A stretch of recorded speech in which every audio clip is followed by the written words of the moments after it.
नमस्कार प्रिय मित्रों, मैं ज्योतिषकार कमल आप सबका हार्दिक अभिनंदन करता हूं आपके अपने इस प्यारे यूट्यूब चैनल एस्ट्रो कमल में। दोस्तों, कान के द्वारा किसी भी दिव्य शक्ति से किसी भी व्यक्ति, वस्तु और स्थान के बारे में जानने की मैंने बहुत सारी साधनाएं दी। मैंने कर्ण काली की साधना दी, कर्ण बेताल की साधना दी, कर्ण वीर की साधना भी आने वाली है। बहुत सारी साधनाएं मैंने दी। कर्ण चामुंडा की साधना दी, हनुमान बेताल की साधना, वो भी कान में बताते हैं, कर्ण बेताल की साधना है। ऐसी कई साधनाएं मैंने दी, लेकिन क्या है, हर साधना में परहेज भारी है। हर साधना में पूरा ध्यान रखने की, रख रखाव की जरूरत है, पूरे नियम धर्मों का पालन करने की जरूरत है।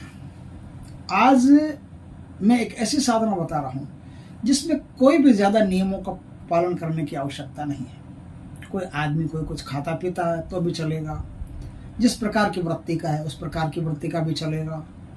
बस आदमी थोड़ा ढंग का होना चाहिए और साधना उसने पहले कोई की हुई होनी चाहिए। अगर साधना की हुई है तो साधना में आराम रहता है, सहूलियत से हो जाती है और कोई ज़्यादा इसमें कोई मायाजाल नहीं है। ये एक सरल साधना है जिसे कोई भी आदमी संपन्न कर सकता है। ये जो साधना है ये कर्ण भैरव की साधना है। इस साधना में आदमी के कान में भैरव भगवान की शक्ति, किसी भी व्यक्ति, वस्तु और स्थान के बारे में कोई भी जानकारी आपको चाहिए, भूत की चाहिए, भविष्य की चाहिए, कंटिन्यू वर्तमान की चाहिए, सब जानकारी आपको उपलब्ध करवा देगी। और आप ये जान करके किसी भी व्यक्ति को उसका अक्सर सब कुछ सत्य सत्य बता करके उसे हतप्रभ कर सकते हो, आश्चर्यचकित कर सकते हो। अगर आप दरबार वगैरह भी लगाते हो तो भी इस साधना के बाद में आप दरबार लगा सकते हो, दूसरों की पीड़ाएं, चिंताएं भी दूर कर सकते हो। आपको ये पता चल जाएगा कि इस कारण से इस व्यक्ति के जीवन में ये नारकीय दंड इसको भोगने पड़ रहे हैं। ये इतना सा काम कर ले तो इसको सहूलियत मिल जाएगी, आराम से अपने जीवन यापन कर सकता है। तो आराम से आप उनको वो चीज़ बता करके और उस नरक से निकाल सकते हैं। कहीं कोई जुआ सट्टा आदि का कोई काम हो और कभी ज़रूरत पड़ गई हो कि अब ज़रूरत पड़ गई है, तो किसी को ये नंबर बता सकते हो कि भैया तू इस नंबर को लगा ले, तेरा काम हो जाएगा। किसी की बेटी की शादी हो या कुछ भी हो और फंस गया और आदमी सज्जन हो, ईमानदार हो, अच्छा आदमी हो, तो ऐसे आदमी को आप नंबर वगैरह भी बता करके उसकी मदद कर सकते हो, क्योंकि आपको फ्यूचर भी पता चलेगा। भैरव भगवान फ्यूचर में भी जाते हैं, भविष्य में गति में भी, जो आप वर्तमान में भी रहते हैं और भूतकाल में भी जाते हैं। तीनों कालों में भैरव भगवान की गति है। तो भैरव भगवान जातक को अच्छी तरह से बता सकते हैं। और नहाया हुआ हो, 2 बार नहीं नहाता हो दिन में, तो भी कोई दिक्कत नहीं है। इसमें ज़्यादा कोई मेहनत करने की आवश्यकता नहीं है, ज़्यादा कोई वो रख रखाव करने की ज़रूरत नहीं है। बस आप थोड़ा सा इतना ही ध्यान रख लो कि साधना आपकी ढंग से होनी चाहिए, नियमित होनी चाहिए, ध्यानपूर्वक होनी चाहिए, अच्छी तरह से होनी चाहिए। आपने इस साधना को अगर अच्छी तरह से कर लिया, ध्यान से कर लिया, जो भी कुछ छोटे मोटे नियम होते हैं उनको पालन करते हुए कर लिया, अपनी निष्ठा साधना के प्रति हो, गुरु के प्रति आदर हो, तो आपकी ये साधना झट से सिद्ध हो जाएगी और आप आराम से किसी का भी काल ज्ञान जान सकते हो। अजमेर डिस्ट्रिक्ट के पास में एक स्थान पड़ता है राजगढ़। राजगढ़ में चंपालाल जी करके एक साधक थे जिन्होंने कर्ण भैरव को सिद्ध किया था। वो आदमी किसी के भी बारे में भूत, भविष्य, वर्तमान की बातें बता दिया करते थे और राजगढ़ में वहाँ भीड़ लगती थी, बहुत बेशुमार लोग आते थे, कईयों का भला करते थे और 1 रुपये का कोई चढ़ावा नहीं लेते थे। कोई चढ़ा करके चला ही गया था, अलग बात। अपनी तरफ से कोई भी किसी से कोई डिमांड नहीं कि ये करो कि वो करो। लोग बहुत करते थे वहाँ, बहुत सेवा करते थे, लेकिन किसी से कोई रुपया मांगना लेना ऐसा कुछ भी नहीं था। आराम से तबीयत से वो सबका भूत, भविष्य, वर्तमान बताया करते थे। फिर भी लोग उनकी सेवा करते थे आराम से, तहे दिल से, और हर प्रकार से वहाँ लोग अपनी सेवा करके अपनी जो परिस्थितियाँ, खराब परिस्थितियाँ, उनसे उबरने की कोशिश करते थे। इस प्रकार से बहुत सारे साधक हैं जिनको भैरव की सिद्धि प्राप्त है। अगर कोई साधक करना चाहे तो वो भी भैरव की सिद्धि दीक्षित होकर के गुरु से प्राप्त कर सकता है। कर्ण भैरव की साधना करके वो अपना दरबार भी लगा सकता है और वो छोटे मोटे लोगों के हेल्प भी कर सकता है। इस प्रकार से एक अच्छी साधना है जिसे कोई भी साधक करके दूसरों के जीवन में अच्छा काम कर सकता है। ये साधना होती कैसे है, इस पर आज हम थोड़ी सी चर्चा कर लेते हैं। दोस्तों, ये जो साधना है, ये साधना कैसे होती है उससे पहले मैं बताता हूँ कहाँ होती है। ये साधना घर में नहीं होती। इस साधना को करने के लिए एक वीराना चाहिए, ऐसा स्थान जहाँ कोई आता जाता नहीं हो, कोई आपको डिस्टर्ब करने वाला नहीं हो, ऐसे स्थान पर बैठ करके साधना को आपको करना पड़ता है। या ये साधना होती है किसी प्राचीन शिवालय में, जो शिवालय बहुत पुराना और एकदम जंगल टाइप एरिया में पड़ता हो, ऐसे किसी शिवालय में वो साधना होती है। या फिर ये साधना होती है भैरव के किसी मंदिर में, कोई मंदिर हो, प्राचीन पुराना मंदिर हो, और वो थोड़ा स्थान जंगल टाइप एरिया में हो, ऐसे स्थान में आप इस साधना को कर सकते हो। या फिर कर सकते हो किसी जागृत शमशान में।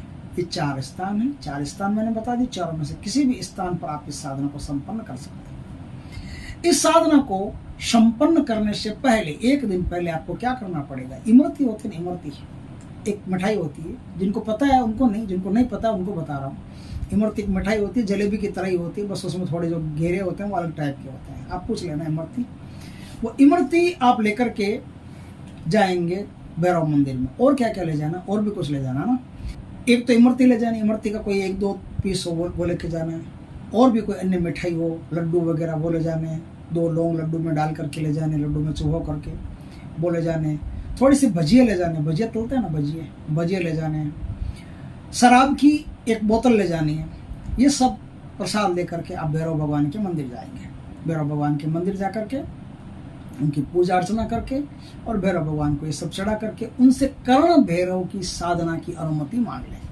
कहीं हे भैरव भगवान, मैं कर्ण भैरव की साधना करना चाहता हूँ, मुझ पर कृपा करें कि मुझे कर्ण भैरव की सिद्धि प्राप्त हो, और कर्ण भैरव की सिद्धि प्राप्त करके मैं जगत का कल्याण करना चाहता हूँ, लोगों के लिए अच्छा काम करना चाहता हूँ, दरबार लगाना चाहता हूँ। आप कृपा करें मुझ पर कि कर्ण भैरव सिद्ध हो जाए। इस प्रकार से विनम्रता से, भाव से, प्रेम से प्रार्थना करके फिर आप आ जाए।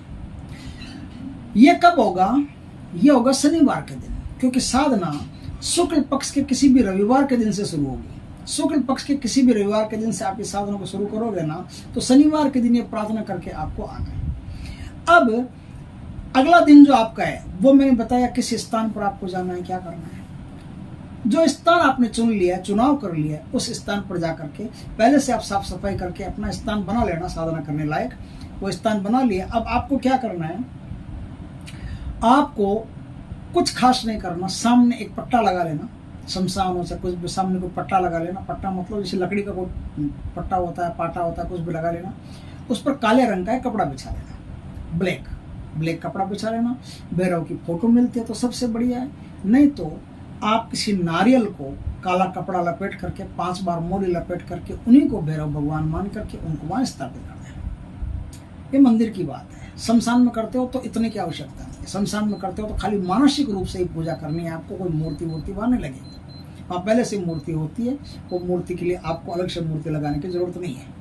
मंदिर में करते हो तो मूर्ति की आवश्यकता है, तो मूर्ति आप भैरव भगवान के मंदिर में करते हो तो भैरव की मूर्ति रहती ही है, वहाँ अलग से मूर्ति करने की आवश्यकता नहीं। शंकर भगवान के मंदिर में करते हो तो आप छोटी सी फोटो ले आना भैरव भगवान की, और भैरव भगवान की फोटो के सामने आपको साधना करनी है। फोटो को काले रंग के वस्त्र पर बिछा दिया, काला रंग का वस्त्र बिछा करके फोटो को प्रस्थापित कर दिया। अब क्या करना है, 41 दिन की यह साधना है। स्थापित कर दिया, उसके ऊपर जो काले तिल आते हैं, काले तिल की एक ढेरी लगा दें। काले तिल की ढेरी लगा करके उसके ऊपर एक दीपक मिट्टी का, उसमें सरसों का तेल भर के वहाँ रख दें। सरसों का तेल भर के रख दें, और बढ़िया धूप आपके पास होनी चाहिए, वो धूप रख दें। कोई मिठाई हो, मिठाई रख दें।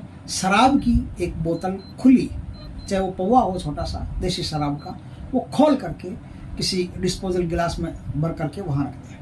रख दिया आपने, अब आपकी साधना शुरू। धूप, दीप, अगरबत्ती, नैवेद्य वगैरह सब वहाँ रखा करके अब पूजा करके अब क्या करना है आपको, अब आपकी साधना शुरू होती है। 5 माला प्रतिरोज आपको जपनी है। माला कब जपनी है? माला जपनी है आपको रात 12 बजे के आसपास से। 11 बजे जप सकते हो, 12 बजे जप सकते हो, 12 के टाइम बीच में आ जाना चाहिए, इस बात का ध्यान रखें। तो 12 बजे के आसपास आप माला जपना शुरू करेंगे। माला कौन सी होगी? रुद्राक्ष की। दिशा कौन सी होगी? दक्षिण होगी। दक्षिण दिशा में आपका मुंह रहेगा, उत्तर दिशा में देवता का मुंह रहेगा। अब आप साधना करोगे, आपकी साधना होती है वहां से शुरू। इस साधना में क्या होता है मैं आपको 2-4 बातें और बता देता हूँ। वहां से आपकी साधना शुरू होती है, तो 41 दिन की साधना है।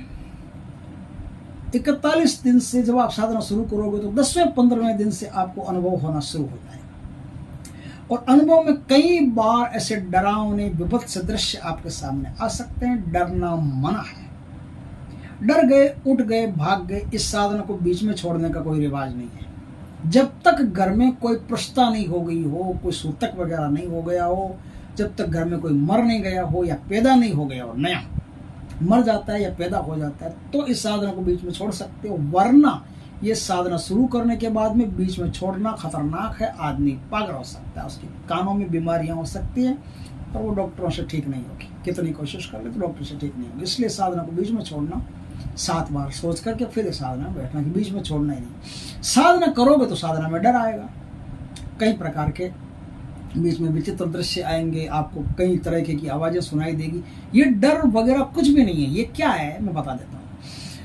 आपकी जब कनेक्टिविटी होती है ना दूसरे जगत के लोगों से, आपकी जब कनेक्टिविटी होती है काल से जब कानों की कनेक्टिविटी होती है, तो काल में क्या है, बहुत सारी आवाजें रहती हैं, बहुत सारी आवाजें काल सेव करके रखता है। आप जो भी बोलते हो, मैं जो भी बोलता हूँ, ये सब सेव है। मैं मर भी गया कल को, मैं नहीं रहा तो भी कोई दिक्कत नहीं। जिस दिन साइंटिस्ट इस बात पर पहुंच जाएंगे कि एस्ट्रो कमल यूट्यूब चैनल पर कमल क्या क्या बोला करता था, तो वो सारी बातें वो जान सकते हैं 2 मिनट में। क्योंकि जिस दिन वहां तक पहुंच गए, मेरी आवाज प्रकृति में जिंदा रहेगी, मेरी आवाज जिंदा रहेगी, उसी तरह से आपकी आवाज भी जिंदा रहेगी, उसी तरह से गाली देने वाले की भी जिंदा रहेगी, आशीर्वाद देने वाले की भी जिंदा रहेगी, साधु की भी रहेगी, पापी की भी रहेगी। सबकी आवाजें प्रकृति अपने अंदर संजोए रखती है, जिंदा रखती है। बरसों तक, सालों तक, युगों तक ये आवाज कहीं नहीं जाती, ये प्रकृति में रहती है। आपको सुनाई नहीं देती। प्रकृति में और आप में एक पर्दा है आवाज, और आपके बीच में इस आवाज आपको सुनाई नहीं देती। तो क्या, जब आप साधना करते हो तो पर्दा हटता है। पर्दा हटता है तो क्या होता है, पर्दा हटता है तो प्रकृति में जितनी आवाजें हैं वो सब आवाजें आपके कानों से टकराती है, और तरह तरह की आवाजें आपको सुनने को मिलती। क्योंकि आप जो वर्तमान देख रहे हो, सिर्फ इतना ही दुनिया नहीं है, इससे हजारों साल पहले भी आवाजें हुआ करती थी। उनका नाद, उनका बोलने का तरीका आपसे बहुत ज्यादा अलग था। उनका शोर, उनका जो उच्चारण होता है, वो जो नाद होता है भीतर से, वो आपसे बहुत अलग था। तो वो सब भी आपको सुनने को मिलेगा। तो वो सब सुनने को मिलेगा, तो आप डर मत जाना कि ये क्या हो रहा है। नहीं, ये वही हो रहा है जो प्रकृति आपके कान को अपने से जोड़ रही है। प्रकृति जब आपके कान को अपने से जोड़ती है तो ऐसी आवाजें सुनने को मिलती है। तो ये विभत्स दृश्य वगैरह, ये विभत्स आवाजें वगैरह जो कुछ भी आपके सामने आते हैं, क्योंकि आवाज आएगी तो आवाज के साथ दृश्य भी आपके सामने आ सकते हैं, तो डरने की कोई आवश्यकता नहीं होती। वैसे भी जब साधना करो तो एक मजबूत सुरक्षा घेरा लगा करके ही साधना करना चाहिए। इस प्रकार से जब आप साधना करोगे तो आपको एक पहले से पता रहेगा कि इसमें डर नाम की कोई चीज नहीं है। ये तो वो चीज है जिसके कारण से हमको डर लगता है, बैठे बैठा ही डर होता नहीं, आपको लगता है खाली, इसलिए आपको लगने का कोई मतलब नहीं है।